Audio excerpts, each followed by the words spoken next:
Wow, Edward! Ang ganda naman ng bahay mo. Oh, simula ngayon, Scarlett. Dito ka natitira, ha? Masanay ka na. Matanong ko lang, bakit pala gusto mo akong panagutan? Eh, di ba, iniwan mo na ako? Scarlett, hindi naman talaga kita iniwan. Alam mong, kinailangan ko lang sumama ng matagal sa ibang bansa. Kasama yung mga magulang ko. Ang importante, nandito na ako, Scarlett. Bubuo na tayo ng pamilya. Ang sarap naman pakinggan nun. Oh, Scarlett, bakit? Ang sakit ng tiyan ko! Ha? Teka lang, tatawag ako ng nurse, ha? Diyan ka lang. Edward. Buti na lang dumating ka, tita. Ako, Edward, salamat sa pera, ha? Makakasiguro kang kay Scarlett Lato mapupunta. Bakit nandito yung babaeng yan, ha? Paalisin niyo yan! Ha? Anong nangyayari? Scarlett? Anak, di mo ba kilala? Nanay mo ko. Hayaan mo, baka dala lang ng pagbubuntis niya. Tawag lang po ako ng nurse, ha? Scarlett, dyan ka lang, ha? Edward, wag mo akong iwan, please! Wag mo akong iwan dito sa babaeng to! Akala mo ba makakatakas ka sa akin? Binigyan ako ng malaking pera ni Edward, oh. Nakuha ko na yung gusto ko. Ngayon, pwede ka na mawala. Nay, wag po, please. Scarlett, pigilan niyo babaeng yan! Brianna? Tita, anong ginagawa niyo kay Scarlett, ha? Wala. Ina-adjust ko lang yung unan niya. Napakasama mo, tita! Sariling anak mo, papatayin mo! May ipapakulong ako dito. Ano? Kulong! Edward, nakatakas siya. Scarlett, hayaan mo na siya. Hindi ka na niya pwedeng saktan, ha? Paano yung pera? Buti na nakatakas ako. At least may cheque naman ako. Nasaan na yun? Nasaan na yung cheque? Ito, naiwan niya. Thank you, Edward. Masaya ako para sa inyo, ate. Scarlett, Brianna, hanggat nandito ako, poprotektahan ko kayong dalawa. Tama na! Ano to? Wala na namang ulam? Mahal, pangako bukas may kakainin na tayo. Sinabi mo rin yan kahapon. Paano tong anak natin, ha? Paano natin to bubuhayin? Mahal, please, magtulungan tayo. Makakaahon din tayo dito. Ayoko na. O ito, ikaw na maghalaga niyan. Mahal, please, wag mo naman kaming iwan. Babalik na ako sa dati kong buhay. Sa buhay na nakakakain ako na masarap. Sa buhay na nakakapag-party ako. Sa buhay na prinsesa ako. Ayoko na ng gantong buhay. Mahal, please, babawi ako. Kaya mo na yan. At wag mo na ako gugulin, ha? Anak, pangako hindi kita iiwan, ha? Nandito lang ako para sa'yo. Hindi kita papabayaan. Okay, Mr. Ramon? Ma'am, tanggap na po ba ako sa trabaho? Sorry sir. Based sa resume mo, hindi ka pala nakapagtapos ng college. Ang hanap po namin is college graduate. Uy Ramon, mukhang galing ka sa interview Natanggap ka? Hindi nga eh. Baka may alam kang pwede kong pasukan ng trabaho. Pwede ako. Sige, sabihan kita ha. Salamat Susan. Dami naman basura dito. Ramon! May hiring daw yung kakilala ko at pwede ka daw doon magtrabaho. Ha? Talaga? Sa wakas, mabibilin ko na lahat ng pangangailangan ng anak ko. May anak ka pala?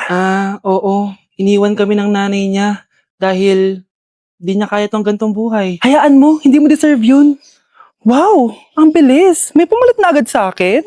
Mali ka nang iniisip. Alam mo ba Ramon, nabibili ko na lahat ng gusto ko ngayon. Kumakain kami sa magandang restaurant at nakatira ako sa mansyon. Ha? Honey, tara na. Ipag-shopping pa kita mamaya. Baka malit pa tayo sa dinner natin. Okay, honey, papunta na. At ikaw babae ka. Kung ayaw mong masira ang buhay mo, layuan mo yung lalaking yan. Nay, maniligaw ko nga pala. Hi, tita. Ako nga pala si Enzo, ang soon-to-be jowa ni Scarlett. Enzo? Anak, di ba yan yung anak ng mayor? Opo, Nay. Galing mo talaga pumili, anak. Mukhang magkakapera ako, A few moments later. O sige, pumapayag na ako na maging jowa mo tong anak ko. Yes! Pangako, tita, hindi ko papaiyakin si Scarlett. Pwede mo na akong i-kiss. Pops, may bayad ang kiss sa anak ko, ha? Nay, ano na naman yan? Aba, syempre, ang mahal ng diaper at gatas mo ng bata, tapos libre lang. Ano naman? Tita, magkano po ba? Magkano? Eto price list. Holding hands, 200 pesos. Hug, 300 pesos. Kiss sa kamay, 500 pesos. Kiss sa noo, 700 pesos. Kiss sa lips, 1,000 pesos. At kung makikipag-date kayo sa isa't isa, 3,000 pesos at dapat sagot mo yung bill, ha? 3 hours lang yun. Kung mag-extend ka, pwede naman magbayad ng additional. At, bawal tumawad. Pili ka na lang. Ngayong mahal naman, Diyos ko. Ano naman, business is business. Kailangan ko ma-ROI mga nagastos ko sa'yo. Oh, ito po, tita. Cheque. Unlimited kiss na yan, na. Cheque? Kahit gumawa pa kayo ng 10 anak. 1 million ba to? Ano to? Idedemanda mo ako? Ano ba ginawa ko sa'yo? Oo, ipapademanda kita. Gagawin mo pa akong business mo, ha? Wala ka namang business permit. Tsaka ang mahal naman ng mga presyo mo. Eh, di naman gano'ng kaganda tong anak mo. Teka lang, joke lang yun eh. Mahilig talaga ako maganon. Isusumbong ko kayo sa tatay ko, Mayor. See you sa kulungan. Kukulong na naman ako. Bakit di sumasagot jowa ko? Mga walang iya tong mga to. Naglalandian pa sa harap ko. Aba, kaya pala di ka sumasagot sa mga tawag ko? Kasi nakikipaglandian ka pala dito kay Samantha? Excuse me? Jowa ko yan. Excuse me? Nauna siya naging akin. Inagaw mo lang. At ikaw, break na tayo! Nababaliw na ata yun. Okay, class, ibibigay ko na yung mga grades nyo. Samantha, naka-98 ka. Ikaw ang highest. Deserve mo yan, Samantha. Thank you, ma'am. Paano naka-98 si Samantha? Eh, puro kalandian lang naman hinatupag niya. Kapag inggit, pumikit na lang. At kayong lahat, 95. Maliban lang kay Scarlett, ikaw lang ang bagsak sa buong klase. Bagsak ako? Hindi pwede, ma'am. Ipasa mo ako. Wow! Anong ibibigay kong grade sa'yo, madam? Eh, di ka naman pumapasok sa subject ko. Lagot ako sa nanay ko nito. Nay, bagsak po ako. Ayan! Kaka-boyfriend mo kasi yan! Huwag ka na umuwi dito, ha? Paano na ako nito? Miss, huwag kang gagalaw. Hold up to. Wala na bang mas mamalas pa sa araw na to? Akin na phone mo tabag mo. Kuya, wag po. Okay na. Ayoko na. Ayoko. Oh anak, anyari sa'yo? Anay, masamang panaginip lang. Ayan, hindi ka kasi nag-i-skincare bago matulog. Ganun pala yun, Nay. Oo anak, try mo tong overnight serum ng Garnier. May 10% pure vitamins ito so that you can #power through the night. Kaya goodbye na sa mga nightmares. Sige, Nay, tatry ko. Grabe, ang fresh ko na naman. For sure, may in love na naman sa akin yung jowa ko. Oo, glowing ka nga anak. Pero huwag ka ilusyonada kasi wala ka naman jowa. Grabe. Grabe ka, Nay. Okay po, ma'am. Hoy, ikaw! Tumawag teacher mo sa akin! Bagsak ka na naman? Nay, kasi ayoko na marinig. Simula ngayon, bawal ka lang gumala at mag-cellphone! Hindi pwede to. Anong gagawin ko? Aray! Sakit ng pagkaramdam ko! Magpahinga ka na, anak. Bipilit kita ng Chicken Joy. Sige po, Nay. Effective yung plano ko, A few moments later. Anak! Ayan, please, please! Oh, nagsiselfone ka na? Okay ka na, no? Maglinis ka na doon sa baba. Sakit. Ang sakit talaga ng pagramdam ko.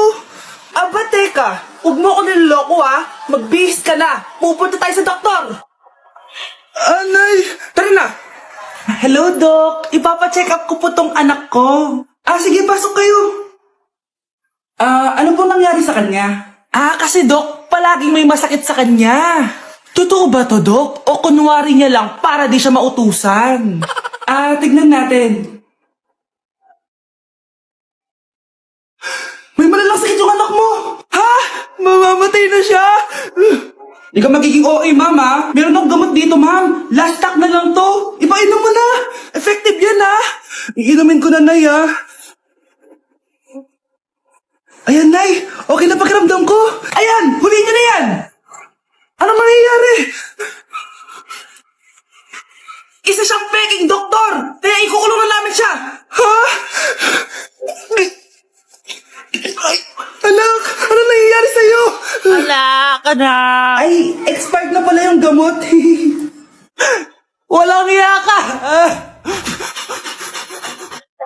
Wow! Gising na siya! Ang pala mo nandito sa bahay. Nay, wag ngayon, please. Alam mo, bilib din ako sa'yo eh. Wala na nga tayong makain, nagpabuntis ka pa. Buti pa yung anak ni Rosa, pag-aaral ay natupag. Nakakawalang gana. Yan, umalis ka. Diyan ka magaling. Kasalanan mo to! Sinira mo yung future ko! Ate, please, tigilan mo yan. Walang kasalanan yung bata. Hindi! Dahil dito, galit sa akin si nanay. Kaya dapat mawala na to. Ate, wag! Ate, Anak, kain ka na oh. Nay, Sorry anak ha sa mga sinabi ko. Hayaan mo, babawi ako sa'yo ha. thank you, Nay. Nay, sumasakit yan ko. Nay. Oo, yung pinag-usapan natin ha. Hihintayin ko lang mga anak tong babaeng to. Pag nabigay ko na yung bata, ibigay mo na agad yung pera sa akin ha. Balak ibenta ni nanay yung anak ko. O anak, okay ka lang? Walang iya ka, Nay! Ang sama mo! Akala ko, totoo nagbago ka na. Pera pa rin pala yung nasa utak mo. Abay, bakit? Wala ka nang pakinabang dito. At least yung anak mo, mapapakinabangan ko. Wala ka namang papakain dyan eh. Napakasama mo! Lalayas na ako sa impyernong to! Sige, lumayas ka. Sino tinakot mo? Tignan natin kung saan ka pupulutin. Hello, Bes. Hello, Bes. Kilala mo ba si Edward? Oo, Bes. Siya yung ama ng dinadala ko. Mayaman pala sila, Bes. Gusto kanyang makita kasi gusto niyang panagutan yung baby mo. Talaga? Oo, Bes. Ito na yun, Bes. Bes, hindi mo na kailangan magtiis na nanay mo. Hindi pwedeng anak ko lang ang makikinabang sa yaman ng lalaking yun. Dapat ako din.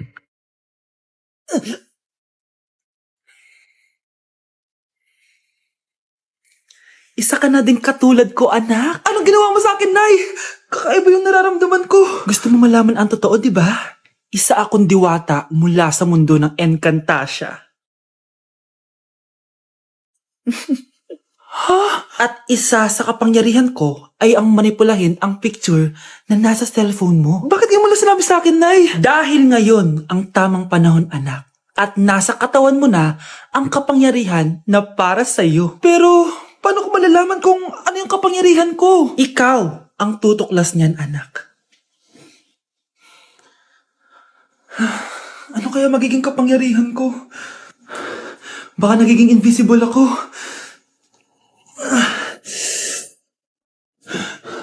Hindi ako nawala. Baka kaya ko magpalutang ng gamit.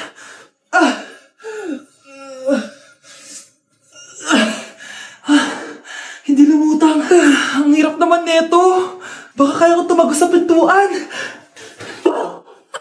Aray, aray, aray, aray. Natatay ako.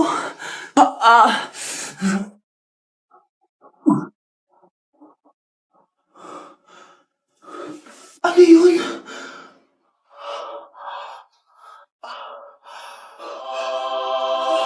Ito ba yung kapangyarihan ko? Tumain ng ginto. Nay, alam ko na yung kapangyarihan ko. Tumatay ako ng ginto.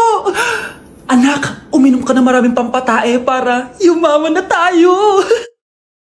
talino mo talaga, Nay.